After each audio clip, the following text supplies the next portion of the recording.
नमस्कार सांग माने आज गोटे नुआ रेसिपी देखा चलतु चिकेन सलाड।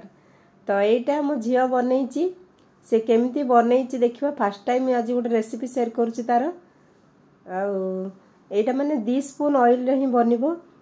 बहुत कम मसला आउ ऑयल फ्री माने यहाँ पूरा हेल्थी डाइट मान जो माने करंती जो माने प्रोटीन डाइट करंती से माने उपाय पूरा परफेक्ट। तो चलतु देखा ये चिकेन सलाड केमिति बनीची। जदि भल लगे लाइक करदे जो मैंने नुआ अच्छा प्लीज मो चैनल को सब्सक्राइब करदे पाखे थिबा बेल आइकन को दबाई देबे जाफल प्रति वीडियो नोटिफिकेशन आपण मान पाक पहुँची जीव। तो देखंतु चिकेन नहीं एटा बोनलेस चिकेन नेबाक पड़िबो। आपण माने बोनलेस चिकेन न छोट छोट पूरा चिकेन पीस काटिक आनिबे। धोई देला पर सेथिरे 3 स्पून से दही पकई देला। देखंतु छोट स्पून रे 3 स्पून दही आ देखंतु 2 स्पून एटा होचे अदा रसुण पेस्ट जिंजर गार्लिक पेस्ट पकेला आ दही परे तापर सेथिरे हळदी पाउडर कौन कौन पकोची मु देखौची आपण मानकु। एटा से आमे गां जाइथिलु तो ए रेसिपीटा बनैथिला आ तापर एटा मरच पाउडर पकेला हळदी पाउडर तापर मरच पाउडर आउ 2 भाई भूणी थिले। तो यहाँ मो पुओ भी डाइट करे से जिम करे तो ताकू प्रोटीन डाइट आ देखुन तापर टिके चिकेन मसला पके देला आ तापर स्वाद अनुसार लूण पके देला। केमिति बनौची देखंतु पूरा वीडियो को लास्ट पर्यंत बनी रहंतु देखिबे।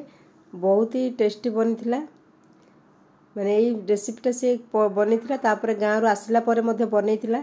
तो टेस्ट बनी थिला कम ऑयल रे कम मसला रे बहुत बढ़िया हेल्थी रेसिपी। तापर एटा मेरिनेट कर दबा। देखो दही अदा रसुण पेस्ट हल्दी पाउडर मरीच पाउडर आ लूण ए सब देई के एटा को मेरिनेट कर दबा। तापर से सेथिरे लेंबू भी चिपी थिला सेटा मु देखैनी।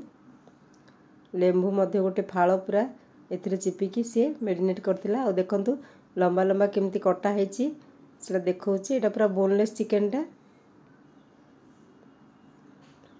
आ एटा बहुत बढ़िया हेल्थी रेसिपी माने खाया पय जो माने आजिकली पिला माने वेट लॉस पय चाहुचंती एटा पूरा परफेक्ट। तापर पुणी से देखंतु सॉस बनेबो सेथि पय 4 स्पून दही नै जाउची। एटा फ्रेश दहीटा देखंतु एतिकी दही नैची एटा चिकेन पे सॉस बनेबो। तापर एटा मेयोनीज दोची देखंतु एटा वेज मेयोनीज टा आउ एग मेयोनीज भी देई परबे किंतु सेटा टिके स्मेल हुए आ वेज मेयोनीज टा भलो स्मेल हुएनी। तो से वेज मेयोनीज 2 स्पून देई दोची। एटा पिला मानकर आजिकली पिला मानकर ए सब माने रेसिपी सब पसंद आई थाए मेयोनीज एटा सब। तो तापर देखंतु एटा एगलेस मेयोनीज टा एटा देउची देइची। तापर मस्टर्ड सॉस देखंतु एटा सोरिष सॉस टा 1 स्पून नेउची सेटा सॉस बनौची। तापर एटा देखंतु टमाटो सॉस नेइची एटा देखंतु 2 स्पून नेइची। मु आज आपण मानकु एटा रेसिपीटा मु बनौनी मो झियो बनौची तो फास्ट टाइम सेति पय टिके स्लो भी अछि देखौची आपण माने देखंतु। तापर एटा को भलो की फेंटी दबो सेडा मेरिनेट कर रखि देइची। तापर एटा सॉस बनौची सेथिरे टिके मरीच पाउडर पके देला। तापर टिके से लूण स्वाद अनुसार दे देबा। तो लूण और मरीच पाउडर देला परे देखंतु सेथिरे पुणी गोटे लेंबू चिपी देला। से केमिति सॉस बनौची केमिति ये बनौची मु आज एटा फर्स्ट टाइम तार ए रेसिपीटा शेयर करूची। भल लागिले लाइक टे कर देबे। तो पूरा गोटे लेंबू चिपी देइछि सेथिरे आ एटा पूरा आइंसिया गंध नथिला किछि नै बहुत बढ़िया तार थिला फ्लेवर भलो टेस्ट थिला। तापर देखो ये पूरा भल कि मिसईदेव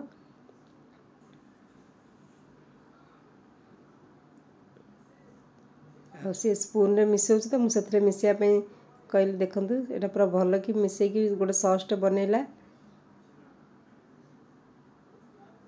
माने दहीटा फ्रेश दहीटा से लेंबू एड़ा सब पकईकी यही सॉसटा टी मीठा मीठा लगे बहुत बढ़िया लगे चिकेन सलाड पकड़ापी मेयोनीज भी पड़ी देखो परफेक्ट सॉस बनई तो देखो चाखा सी कहला केमती लगुच लुण फुण सब परफेक्ट बनी देखते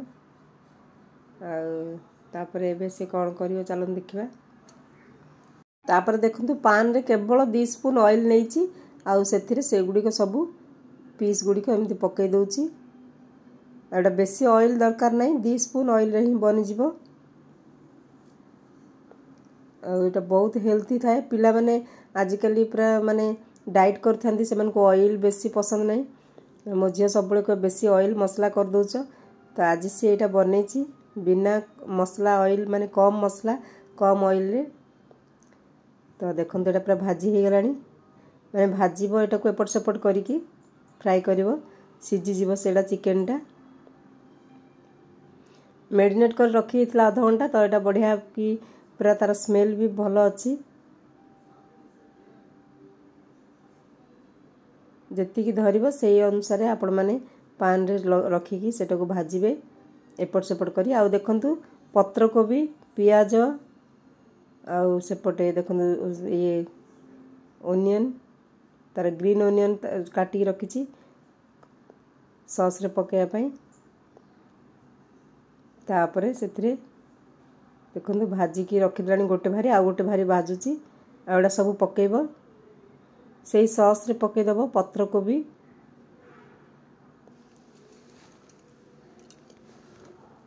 देखो ये सब भाजी हो गलानी भाजी हो सारा पर बाहर करदे प्लेट को बाहर कर देछि गोटे भारी आ गोटे भारी एटा सब मिसेकी भाजीदेव कौची आ देखो पकईदेला पियाज काटा होता आ पत्र कोबी कटा होता आउटा स्प्रिंग ओनियन कटा होती सब पकई दूची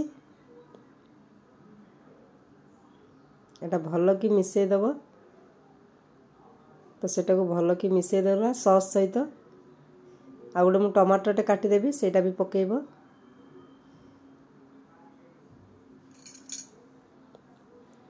आ गोटे छोट टमाटो कटा होगी पका होगला आटा मिसईदेवा से थरे आगुरी आम गाँ गला बेले एटा बनईला तो पुओ भल कहला तापर आम आसला पर आ गोटे दिन कहला मु बनैबी कहीकि रेसिपीटा मु कहली अच्छा मु शेयर करी वीडियो तो से आज बनाऊँगी संडे दिन ठीक लगुता ता पापा खाइले किंतु आमे तेल मसला आमे नॉनवेज बेसी यूज करूँ आमको नॉनवेज रे कम मसला यूज कले भल लागेनी तापरे जो भजा चिकेन गुड़िक एटा पकईदेला आ सेमानक पई एटा पूरा परफेक्ट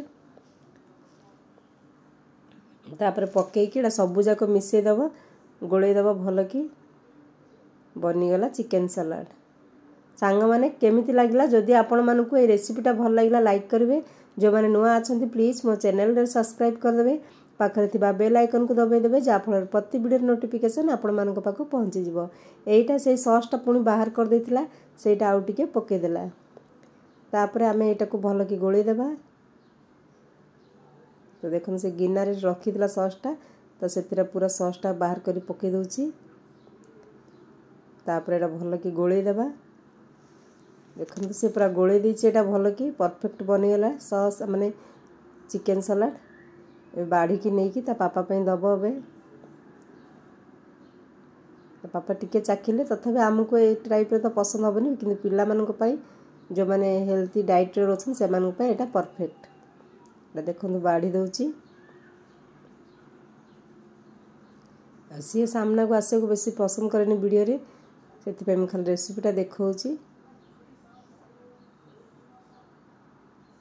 तो बनीगला देखो चिकेन सलाड रोचे पुणी मिसवा नेक्स्ट वीडियो रे थैंक यू।